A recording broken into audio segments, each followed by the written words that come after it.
আসসালামু আলাইকুম everyone, welcome back to my channel. আমি কল্পনা জাহান। আজকে আবারও একটা রেসিপি নিয়ে হাজির হলাম। সবাইকে সাথে থাকার অনুরোধ রইল।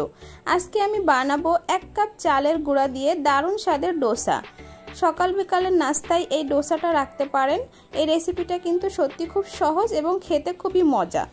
কিভাবে বানাচ্ছি সেটা আপনাদের সাথে আজকে শেয়ার করব। চলুন শেয়ার করি।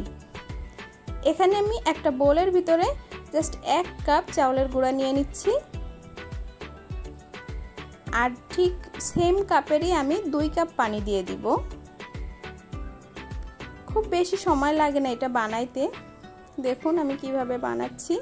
এর ব্যাটারটা কিন্তু খুবই পাতলা হবে।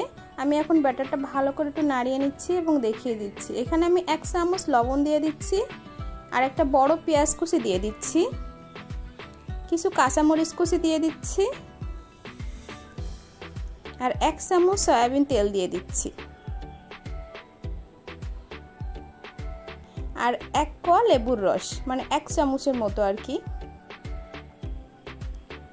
এই তো এখন আমি সমস্তগুলো আবারও একটু মিশিয়ে নিব সুন্দর করে। ব্যাটারটা ঠিক এরকম পাতলা হবে, ঘন করা যাবে না। এই তো আমার মিশিয়ে নেওয়া হয়ে গেছে। এখানে একটা প্যানে আমি কিছুটা তেল লাগিয়ে নিয়েছি,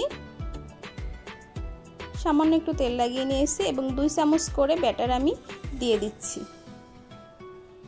এই তো আমি উপর সাইডটা ড্রাই হয়ে আসা পর্যন্ত ওয়েট করব মিডিয়াম টু লো হিটে রেখে। এরপর আমি এটা অপর সাইড উল্টে দিব।